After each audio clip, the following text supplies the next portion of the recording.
네, 여러분, 안녕하십니까. 이른바 쌍특검법, 그러니까 김건희 여사 도이치모터스 주가 조작, 개입 의혹 사건, 이렇게 말할 수 있겠네요. 이제 그거 하나 하고, 그 다음에 대장동 사태에서부터 이제 불거져 나온 이른바 50억 클럽.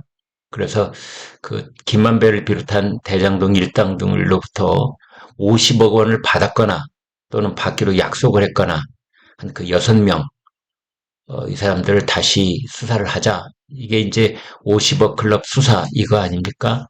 이제 그래서 쌍특검법을 만들어서 국회에 통과가 됐고 더불어민주당이 주도로 강행 처리를 한 것이지요. 180표 정도의 찬성으로 이제 통과가 됐는데 이걸 윤석열 대통령이 바로 거부권을 행사를 했습니다. 그러면 거기에서 일단락이 되느냐?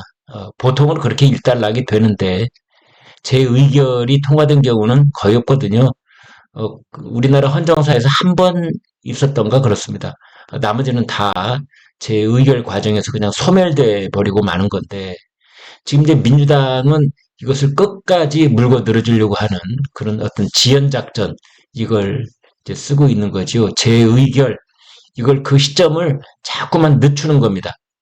이제 국민의힘은 빨리 지금 당장 표결 다시 해라. 제 의결 해봐라. 그래 통과가 되든 폐기가 되든 바로 해봐야 될 것 아니냐 이제 이런 거고요. 그러면서 양쪽에서 이제 가시도친 설전만 이제 주고받고 있는 이런 상황입니다.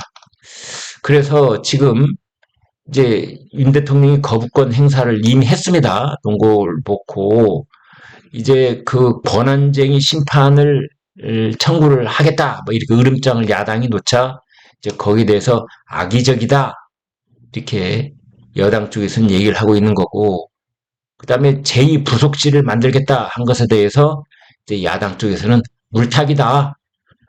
그게 아니라 건 받아라. 이러고 있는 상황입니다. 자, 국민의힘 반응부터 먼저 보겠습니다.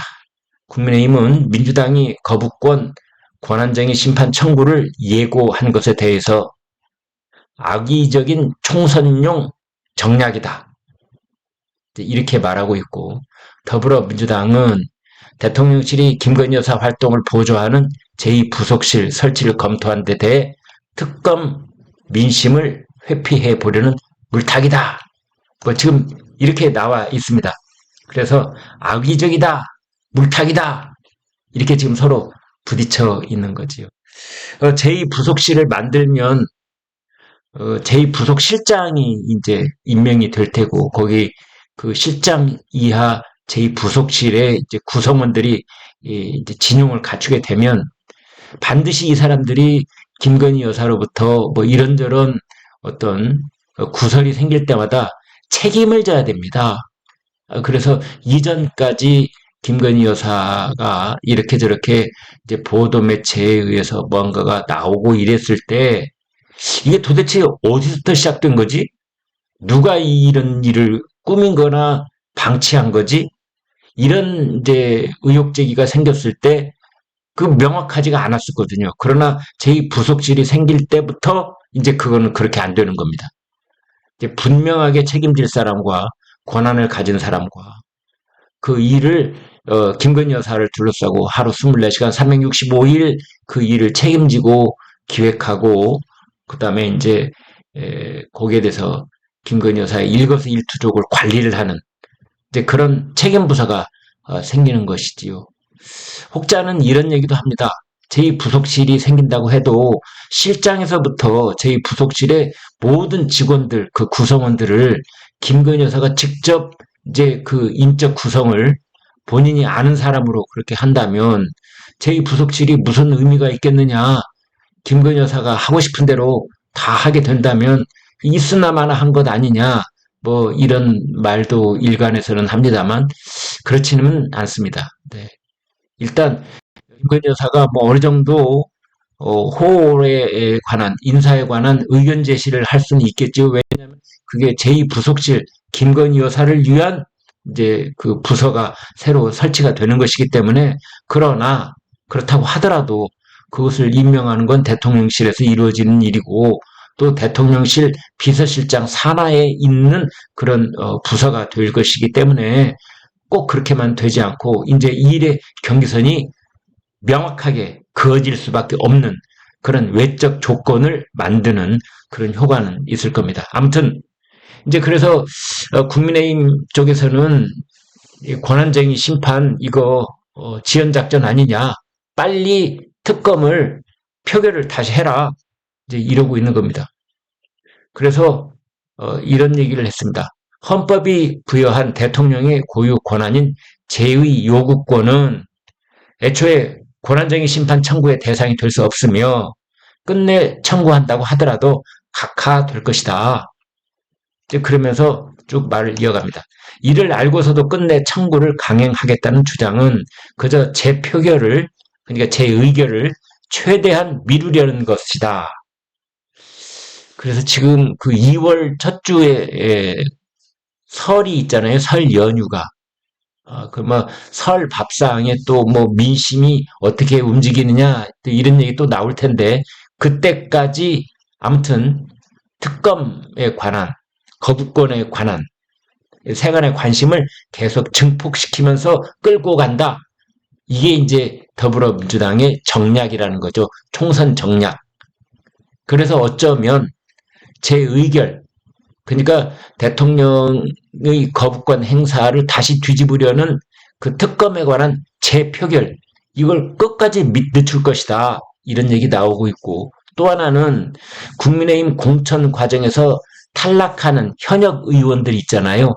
이제 이 사람들은 불만 세력일 수밖에 없는데 그 사람들이 10명쯤 될지 20명 가까이 될지 이 사람들을 그렇습니다. 특검법 찬성표 쪽으로 이렇게 이끌어내려는, 그래서 공천 탈락자들을 국민의힘의 이탈표로 만들어서 그것을 재의결의 찬성표로 삼으려는 그런 정략을 또 더불어민주당은 꾸미고 있다.